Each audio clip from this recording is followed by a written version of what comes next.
नमस्कार मित्रांनो, आपण एखाद्या शाळेत एखाद्या महाविद्यालयात प्रवेश घेतो ते आपल्याला काहीतरी शिकायचं असतं म्हणून. या ठिकाणी आपल्याला पालकांनी जे पाठवलेलं असतं ते सुद्धा आपण काहीतरी शिकावं म्हणून आपण त्या ठिकाणी प्रवेश घेतलेला असतो. आपल्याला शिक्षक असतात, काही शिक्षक खूप चांगलं शिकवणारे असतात, त्यांचं आपल्याला खूप चांगलं आकलन होत असतं. काही शिक्षकांचं आपल्याला आकलन होत नसतं. खूप चांगले विद्यार्थी असतात, तसेच काही खोडकर विद्यार्थी असतात. काहींचा स्वभाव हा खोड्या काढण्याचा, इतरांना त्रास देण्याचा असतो. अशाच सर्व घटकांचा मिळून समाज बनलेला असतो. अशाच समाजामध्ये आपल्याला आपलं संपूर्ण आयुष्य घालवायचं असतं.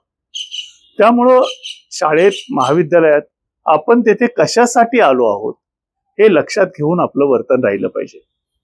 बऱ्याच वेळा काय होतं, अशा संस्थेमध्ये आपण प्रवेश घेतल्यानंतर त्या ठिकाणच्या चांगल्या गोष्टीबरोबर वाईट गोष्टीही आपल्याला दिसायला सुरुवात होते आणि मग आपण आपला बहुमूल्य असा वेळ अशा कारणावरती विचार करण्यामध्ये घालवतो आणि त्यामध्ये आपलं खूप मोठं नुकसान होत असतं. हे नुकसान जर टाळायचं असेल तर आपण अशा गोष्टींच्याकडे दुर्लक्ष केलं पाहिजे. हे दुर्लक्ष करणं खूप महत्वाचं असतं, मात्र दुर्दैवानं अनेकदा तसं घडत नाही आणि त्यामध्ये आपण आपला वेळ वाया घालवून आपलं स्वतःचं नुकसान करत असतो.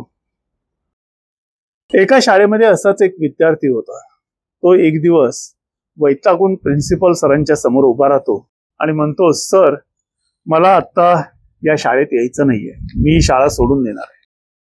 त्यावेळेस ते सर त्याला अत्यंत आस्थेने विचारतात की काय झालं, तुला असं का शाळा सोडून जावं असं वाटतं?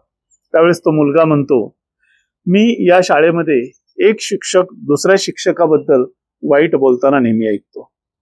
आपल्याकडे जे शिक्षक आहेत ते चांगलं शिकवत नाहीत, कर्मचारी चांगले नाहीत, ते नेहमी इतरांच्या बद्दल वाईट साईट बोलत असतात. आणि हे जर असंच मी ऐकत राहिलो तर माझ्यावर सुद्धा तसेच संस्कार होतील आणि मी सुद्धा असंच वागायला सुरुवात करेन. त्यामुळं मला ही शाळा सोडायची. त्याचबरोबर शाळेत जी शेजारच्या वस्तीतील मुलं आहेत ती इतर मुलांना खूप त्रास देतात. अशा अनेक गोष्टी आहेत सर की ज्या गोष्टी मी तुम्हाला सांगू शकतो ज्यामुळं मला या शाळेत शिकायला नकोसं झालंय. यावर प्रिन्सिपल सर उत्तर देतात की ठीक आहे, पण शाळा सोडायची असेल तर माझ्या काही तुला गोष्टी सांगायच्या आहेत आणि तुला काही तुझी परीक्षाही घ्यायची आहे. ते सांगतात की तुला ही शाळा सोडायची आहे, तुला मी परवानगी देतो, काही अडचण नाहीये.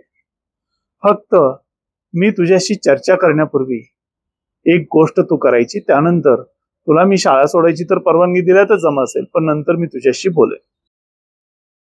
तो मुलगा म्हणतो, काय करायचंय? शिक्षक त्याला एक काचेचा ग्लास हातामध्ये देतात. त्याच्यामध्ये अगदी त्याच्या टोकाला येईपर्यंत पाणी भरलेलं असतं. तो ग्लास त्या मुलाच्या हातात देतात आणि म्हणतात, सरळ धर. तो मुलगा त्या ग्लासला हातामध्ये सरळ धरतो. त्यानंतर प्रिन्सिपल सर त्या मुलाला सांगतात की हा ग्लास घे आणि तू आपल्या शाळेची जी मुख्य इमारत आहे या इमारतीभोवती या ग्लासातलं पाणी एक थेंबही सांडणार नाही अशा पद्धतीनं काळजी घेत एक फेरी मारून यायची. जर तू याच्यातलं पाणी खाली पडू दिलं नाहीस तर तुला शाळा सोडायची परवानगी मिळेल, आणि जर तू त्यातलं पाणी सांडू दिलंस तर तुला परवानगी मिळणार नाही. तू ठरव आणि काळजीपूर्वक हा ग्लास या शाळेच्या इमारतीभोवती फिरवत जा. तो मुलगा म्हणतो, यात काय आहे, सोपं काम आहे, मी जातो आणि हा ग्लास असाच्या असा आहे तसा घेऊन येतो. त्या मुलाला ते काम खूप सोपं वाटलं होतं. मात्र तो त्या प्राचार्यांच्या, प्रिन्सिपलच्या कक्षातून बाहेर पडला आणि शाळेच्या इमारतीभोवती फेरी मारण्यासाठी काही पायऱ्या उतराव्या लागत होत्या. त्या पायऱ्या उतरत होता त्याच वेळेस त्याच्या लक्षात आलं की याच्यातलं पाणी कधीही सांडू शकतं, शाळा सोडायची माझी संधी जाऊ शकते, त्यामुळं मला काळजीपूर्वक चाललं पाहिजे. तो सावकाश खाली उतरतो.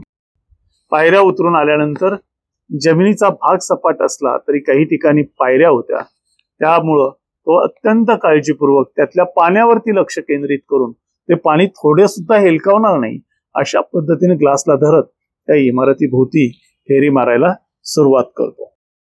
तो ती फेरी मारून ज्यावेळेस परत येतो त्यावेळेस ते प्राचार्य सर त्या मुलाला विचारतात की बाळा रे, आता पुढच्या गोष्टी आपण चर्चा करूया. तू ही फेरी मारून आलास, त्यामुळे तुला शाळा सोडायला परवानगी मी देणारच आहे. मात्र काही गोष्टींची, काही प्रश्नाची मला उत्तर हवी आहेत. तो मुलगा म्हणतो, विचारा सर. ते म्हणतात, तू मला सांगितलंस की शाळेतले शिक्षक हे इतर शिक्षकांच्या बद्दल वाईट बोलताना मी ऐकलं. तू ते प्रत्यक्ष ऐकलं का? तर तो मुलगा म्हणतो, नाही, मी नाही ऐकलं. मग तुला कोणी सांगितलं? तर माझ्या सिनियर्सनी सांगितलं. मग पुढचा प्रश्न विचारतात की सिनियर विद्यार्थी ज्युनियर विद्यार्थ्याशी, शेजारच्या वस्तीतील विद्यार्थी इथल्या विद्यार्थ्यांशी वाईट वागतात असं तू सांगितलं. तुझ्याबरोबर कोणी वाईट वागलं का? तर त्याही प्रश्नाचं त्या मुलाकडून उत्तर येतं, नाही. ते त्याच्या पुढचा प्रश्न विचारतात, तू ज्या वर्गात शिकतोस त्या वर्गातील शिक्षक चांगलं शिकवत नाहीत असं तुला म्हणायचंय का? तर तो म्हणतोस, नाही, सुदैवानं माझ्या वर्गातील शिक्षकही चांगले आहेत, ते शिकवतात चांगलं. त्यावेळेस प्राचार्य सर त्याला म्हणतात की बाळा, जग हे असंच आहे. सांगितलेल्या सर्व गोष्टी पुढच्यांच्या मनावरती बिंबवल्या जातील अशा पद्धतीनं त्या गोष्टींचा मारा केला जातो आणि त्या गोष्टी खऱ्याच आहेत असं समजून आपल्या मनाला तशा पद्धतीनं आपण तयार करत जातो. त्यामुळं अशा गोष्टींच्याकडे दुर्लक्ष करणं हे खूप महत्वाचं असतं. ज्यावेळेस मी तुला सांगितलं की हा ग्लास घेऊन तू या इमारतीच्या भोवती एक फेरी मारून ये आणि त्यातलं पाणी नाही सांडलं पाहिजे, त्यावेळेस तुझं लक्ष हे पूर्णपणे पाण्यावरती होतं. ते पाणी जमिनीवर कसं सांडणार नाही या एका गोष्टीवरती तू लक्ष केंद्रित करून तो ग्लास सांभाळून घेतला होतास आणि त्या पद्धतीनं तू फिरत होतास. ज्यावेळेस तू फिरत होतास त्यावेळेस तुझ्या भोवतीचे लोक तुला म्हणत होते, तुझ्याशी बोलत होते. ते काय बोलले तुला आठवतं का?